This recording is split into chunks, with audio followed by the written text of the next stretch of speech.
दोस्तों पिछले 72 घंटों से सरकार की बहुत ज्यादा बेइज्जती हो रही है और ये बेइज्जती न केवल विपक्ष कर रहा है बल्कि सरकार समर्थक लोग भी उनकी बहुत ज्यादा आलोचनाएं कर रहे हैं। और इन सब का पॉइंट एक ही है कि नो डाउट राफेल बहुत शानदार लड़ाकू विमान है, किसी को भी राफेल के बारे में कोई शक नहीं है और नो डाउट भारत के लिए हमें लेना भी यही चाहिए। भारतीय वायुसेना के लिए सबके सब इस बात पर सहमत हैं, लेकिन दिक्कत सबको एक ही जगह पर आ रही है और ये दिक्कत है यहाँ इसकी प्राइस को लेकर। इसकी जो प्राइस है वो जस्टिफाइज नहीं है। दरअसल बात सिर्फ पैसे की नहीं है, बात है बजट की, क्योंकि जिस प्राइस पर हम राफेल को खरीदने जा रहे हैं उसके हिसाब से तो आगे आने वाले टाइम में यानी कि 2030 तक ना ही तो हम एमका को पैसा दे पाएंगे, ना ही हमारा तेजस मार्क 2 बन पाएगा और ना ही हम इंजन जो कि हम खुद का इंडियन इंजन बनाना चाहते हैं उसकी प्रॉपर फंडिंग कर पाएंगे। हमारे जितनी भी डोमेस्टिक हथियारों के प्रोजेक्ट चल रहे हैं इस टाइम पर सबके सब डिले हो जाएंगे। अब आप लोग कहोगे कि यार ऐसा कैसे, तो ऐसा इसीलिए क्योंकि हमारा जो बजट है लिमिटेड है कि हम 80-82 बिलियन डॉलर के आसपास अपनी सेना पर खर्च कर पाएंगे और इसमें से 70 से लेकर 75% पैसा तो सिर्फ तनख्वाह देने में ही चला जाता है, साथ ही जो हमें पेंशन देनी पड़ती है उसमें निकल जाता है। अब उसमें बचा हुआ 10-20-25%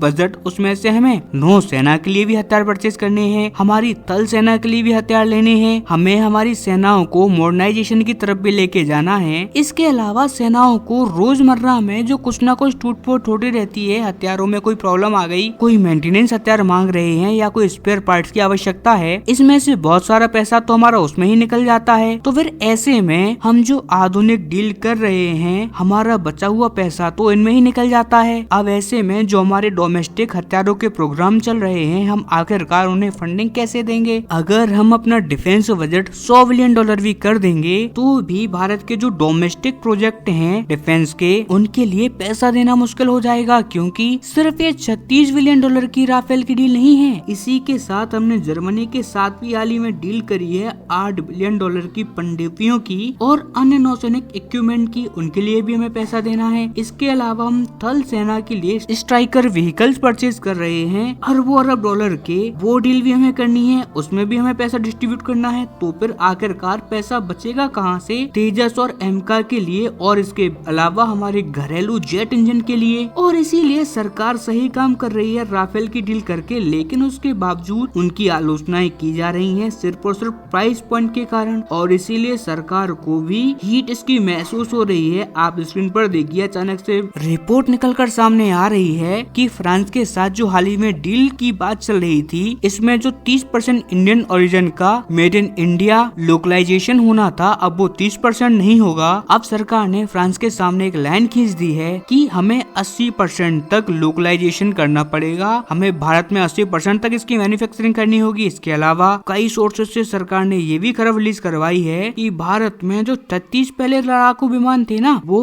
F3 वेरिएंट के थे, लेकिन इसी प्राइस में उन सभी 36 के 36 लड़ाकू विमानों को भी F4 वेरिएंट में अपग्रेड कर दिया जाएगा, इसीलिए ये सस्ता है। लेकिन इससे पहले कि आप इस बात को माने मैं आपको एक बात और बता दूं कि राफेल के F3 और F5 वेरिएंट में उतना ही अंतर है जितना हर साल एप्पल अपने आईफोन्स में लेकर आता है, यानी कि 19-20 का भी अंतर नहीं होता। और फ्रांसीसी दस्तावेजों के अनुसार अपग्रेडेशन की कॉस्ट 20 मिलियन डॉलर होती है पर एयरक्राफ्ट, यानी कि 36 के 36 अगर हम अपग्रेड करेंगे तो भी ये मुश्किल से 600 से 700 मिलियन डॉलर की लागत इसमें आने वाली है। 1 बिलियन डॉलर भी इनमें नहीं बैठने वाला, यानी कि कहीं से कोई भी लॉजिक बैठ ही नहीं रहा इस प्राइसिंग का। इसके अलावा एक खबर और आई है जो कि मैं आपको बता रहा हूँ, स्क्रीन पर आप देखिए। रिपोर्ट्स के अनुसार भविष्य में भारत और ज्यादा राफेल परचेज कर सकता है और इनकी संख्या 200 के पार चली जाएगी। जिन लोगों को नहीं पता, ऑलरेडी 36 हमारे पास हैं, 26 ऑलरेडी हम नौसेना के लिए ऑर्डर दे चुके हैं। इसके अलावा 114 हम अब परचेज करने वाले हैं MMRC डील के तहत, यानी कि टोटल अगर हम लड़ाकू विमानों की बात करें जो कि राफेल हैं हमारे पास, तो वो ऑलमोस्ट 176 हो जाएंगे। और क्योंकि बाद में इसकी मैन्युफैक्चरिंग भारत के अंदर ही होगी और इसीलिए धीरे धीरे करके हम और भी लड़ाकू विमान परचेज करते रहेंगे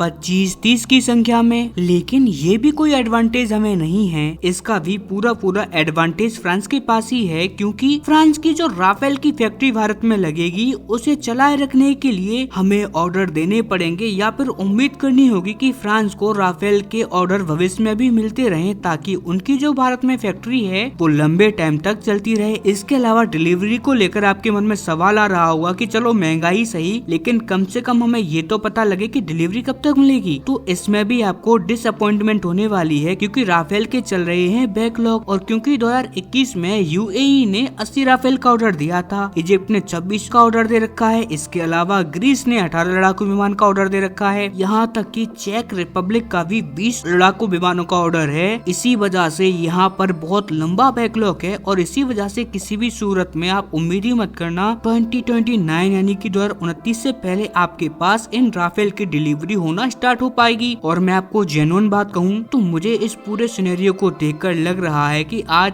S-57 एक सोने का लड़ाकू विमान है, उस लड़ाकू विमान के साथ हमें सारा तो सोर्स कोड मिल रहा था, सारी टेक्नोलॉजी ट्रांसफर मिल रही थी, और सबसे बड़ी बात आज की तारीख में S-57 हम क्यों नहीं ले रहे, क्योंकि वो पूरी तरीके से स्टेल्थ नहीं है। रूस कह रहा है कि इंजन की वजह से स्टेल्थ नहीं है, तो इंजन हमने बना लिया है, S-57 में लगाकर उसकी टेस्टिंग भी शुरू कर दी है। 1.5-2 साल में हमारा S-57 इंजन की वजह से जो स्टेल्थ नहीं था वो 2 सालों के अंदर पूरी तरीके से एक स्टेल्थ लड़ाकू विमान बन जाएगा। यानी कि आज S-57 परचेज करो, वो 2029-30 तक आपको उसकी डिलीवरी मिल जाएगी। तो जब हमें राफेल मिल रहा है 3 साल के बाद, तो 3 साल बाद तो हमें S-57 भी मिल रहा है, वो भी एक स्टेल्थ लड़ाकू विमान जो कि राफेल से कहीं ज्यादा गुना एडवांस होगा। इतना ही नहीं, ये हमें 30-40% मैन्युफैक्चरिंग के लिए ही रुला रहे हैं। वहीं रूस हमसे कह रहा है कि S-57 की फैक्ट्री को भारत में ही लगाएगा। मतलब कि रूस का ये ऑफर अब हमें सोने का लग रहा है, और गलती हमारी ये है, हम ना सोने की खोज में हीरे को खो देते हैं। सोने की सब आलोचनाएं कर रहे हैं, कोई भी उसके पक्ष में नहीं था, सभी लोग राफेल के पक्ष में थे, मैं भी उसके पक्ष में था। इतना शानदार लड़ाकू विमान जो है राफेल, लेकिन अब ये देखकर लग ये रहा है कि यार S-57 ही सही था। अगर अमेरिका 1-2 प्रतिबंध भी लगा देता है तो कोई प्रॉब्लम वाली बात नहीं थी, हमें एक अच्छा लड़ाकू विमान एक ठीक ठाक प्राइस पर मिल रहा था। और भारत के जो डोमेस्टिक डिफेंस प्रोजेक्ट हैं, फिर चाहे वो तेजस हो या फिर एमका हो या फिर भारतीय मिसाइलों के कोई प्रोग्राम हो, हमारे किसी भी कोई प्रोजेक्ट को कोई नुकसान नहीं पहुंच रहा था। उल्टा जो हमें टेक्नोलॉजी मिल रही थी वो और भी एडवांस थी, हमारा पैसा भी बच रहा था अगर हम इस्तेमाल करते एमका को और भी जल्दी बनाने में। लेकिन क्या अब हम वापस लौट सकते हैं? तो नहीं, क्योंकि राफेल की जो नेगोशिएशंस हैं वो इतनी ज्यादा एडवांस पहुंच गई हैं कि अब इनका यहाँ से वापस होने का कोई रास्ता नहीं बचता। अब बस अंत टाइम में सरकार कोशिश करे कि इसी प्राइस में 2-4 बिलियन कम ही सही, लेकिन हम थोड़ा लेकर आए। रिपोर्ट ये आ रही है कि हम 36 बिलियन के राफेल खरीदेंगे, इसे प्लीज आप 30-32 तक ले आओ, और जो टेक्नोलॉजी है उसे भी आप ज्यादा से ज्यादा लेने की कोशिश करो, और मैन्युफैक्चरिंग जो 30% पर बोली जा रही है इसे भी आप कम से कम 60-70 तक लेकर आए, तब कहीं जाकर ये डील थोड़ी बहुत ठीक ठाक हमें दिखाई देगी। लेकिन अगर हम फिलहाल की जो शर्तें और प्राइस को देखें तो वो जरा भी सही नहीं है। हालांकि नो डाउट इस पर आपके ओपिनियंस दूसरे हो सकते हैं, तो आप हमें आपके ओपिनियन भी शेयर करना ना भूलें।